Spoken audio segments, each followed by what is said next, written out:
Director General for National Agency for Food and Drug Administration and Control NAFDAC, Professor Mojisola Adeyeye don tok say life sen ten ce and death penalty for pipo wey dey sell counterfeit drugs as the threat to public health dey increase.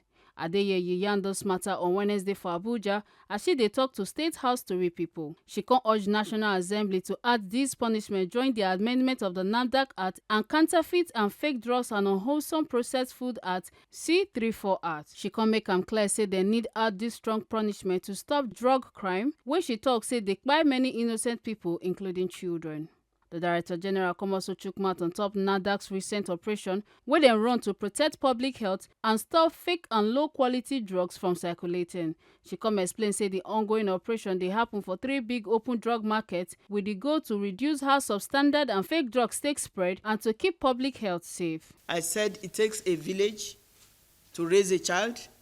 It takes executive, legislative, judiciary to make this happen. There was a case of somebody trafficking in Tramadol and they sentenced the person to 5 years or 250,000 naira. What is that? So the legislative has to come alongside with us. Customs have to come alongside, not with us. All of us working together because the life of our people matter. So the amendment is going to be very, very relevant in terms of moving forward. Provision in the amendment, sentencing, I mentioned that in my speech, life imprisonment, death penalty, poker, proceeds of crime.